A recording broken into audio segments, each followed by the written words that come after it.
When I was very young, my parents bought us the Fabiland, those big cow minifigs last night. So that was the very first introduction to it. Then my parents bought the pirate set or castle set for my brother, and yeah, so that was the very first ones that we had. So then was there like a dark age? Yeah. Oh, dark age where I stopped Lego. I think from 6 or 8 onwards, I was into all the robot stuff. So until 2014, where I started Lego again. Yeah, so and who got you back into? My brother bought this Death Star, so I got into Lego because of him. And so then, what was the first like set that you bought, or the set that brought you back out of the dark age? This Ninjago DBX. Yeah, so that was the very first set that I bought after when I got back into Lego, because my kids and I love Ninjago.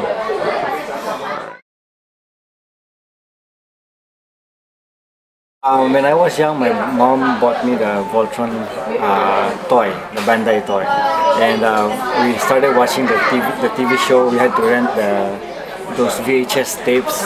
Actually, that time it was the Betamax, the smaller one. So we rented those. We kept on watching them. So I really like super robots. So Voltron was one of my favorites.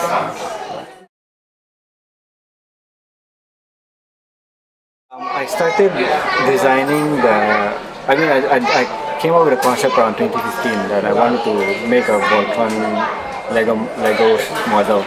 I started out with a head, but I couldn't get it right.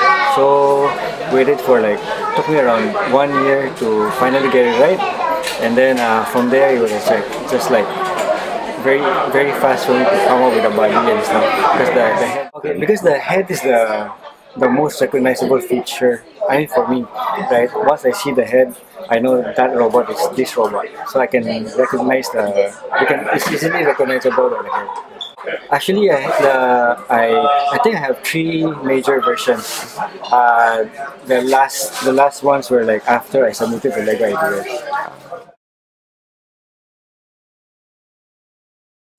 Oh, it was great because they're very creative, and they really know their Lego stuff, and I learned a lot from them. And the one great thing about them is they were very open to some of the feedbacks I had, and they actually implemented them. So I'm very very happy that they were that open. The one is the sideburns, the white collar for the head. They still use the cross part, as well as the crown. I don't know if you can see that. Yeah. The crown. And then the other one was the tie part. Because initially the design that they had was roundish, so I requested if they can make it a little bit more angular. The tie part? This part. Last time the first one was a bit roundish, so I requested that at least for the front part, right, it's a little bit angular. So yeah, so that was the one that we got. I wanted that I asked them whether the eyes can be rounded a bit, but then once I got the model right, I did see their point about those eyes using the normal plates actually help with the stability. If you compare it to my model, right, if I lift up my model, the legs will be shaking. And it's a bit you have to really pose it nicely so that it doesn't fall off. But this one, you just put it on the table, it's just going to stand on its own. Most challenging, it's basically the stability. It's really quite challenging. So, because normal ball joints doesn't really hold up. You really have to make sure that, from my case, right, because some ball joints, that pair, if you put them together, some are tight, some are quite loose. So there are times where I have to find the tight combination. Yeah, because there's some, they're not exactly made the tightness is expensive. The new one that they came out with, the 1x1 bracket, I like that a lot. Before that, I really like all the tiles because it can cover up all the studs. And actually, if you look at it from far, right, it looks like a toy. Yeah.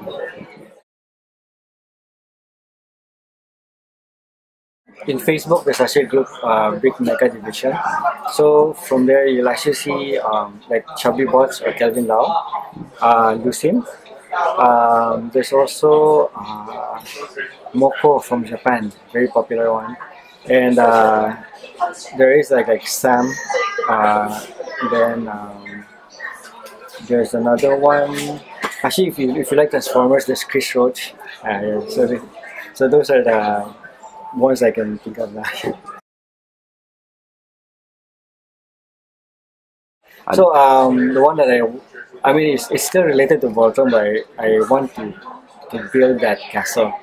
So the castle is something that I really want to try out to see.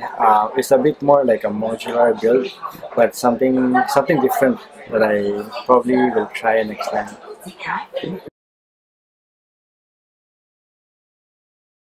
The details, camera details. So I was talking to Kelvin the other day, because his build process like all the structure mechanical details.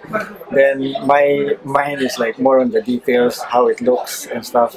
So I told him that we could probably build together and come up with something like structurally nice with all the details, the mechanical details, and then I put on all the cosmetic stuff.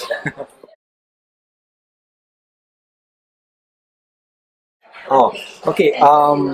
There's a shop, Brick Sanctuary in Malaysia. So they're my primary source. So they have this like huge selection of bricks from joints to technique to plates and tiles. So initially they had very limited ones, but they've grown a lot, and they actually most of the things that I'm looking for, they have it. That's good. That's good. Do you bricklink? I do bricklink once in a while when I can't find the parts. Yeah. Okay. A sturdy, tight ball joint. Yeah, something that will be very useful for a mech this size, and that's so that we can have like knee articulation, hips articulation.